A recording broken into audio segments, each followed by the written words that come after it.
Le président de la Commission européenne présente ce mercredi ses priorités pour les 12 mois à venir.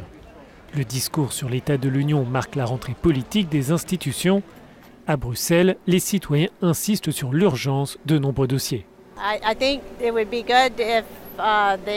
Je pense que ce serait bien de répondre au mouvement anti-immigration qui progresse. Il y aurait ainsi moins de tensions entre les pays.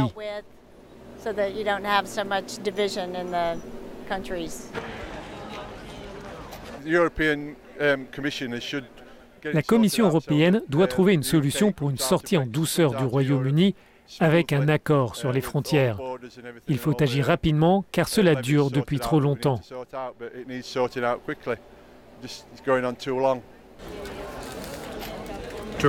Il faut une union fiscale pour éviter que certains pays profitent de la situation au détriment des autres.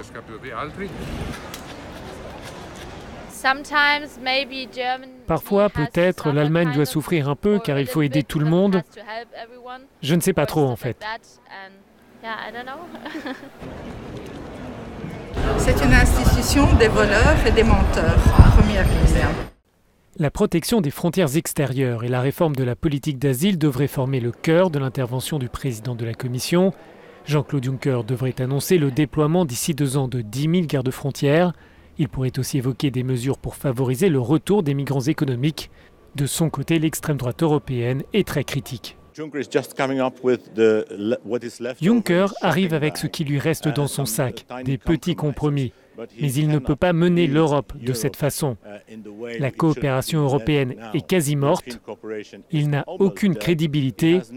Il devrait donc se retirer.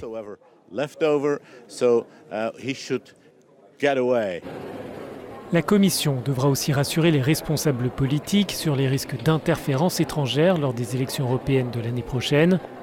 Elle prévoit de demander aux réseaux sociaux d'agir davantage pour réduire la désinformation sur le web. Selon certains observateurs, la plus grande difficulté pour Jean-Claude Juncker sera de convaincre les citoyens qui jugent les institutions trop éloignées de la réalité. L'Europe dans laquelle il est aujourd'hui lui échappe. Il ne comprend pas les problèmes des peuples. Parce que Juncker a été au pouvoir pendant plus de 25 ans et il a perdu le contact avec les citoyens. Ce discours sur l'état de l'Union sera aussi le dernier avant le Brexit. Mais la Commission l'assure, cette intervention ne sera en rien un bilan de l'action menée par Jean-Claude Juncker à la tête de l'institution.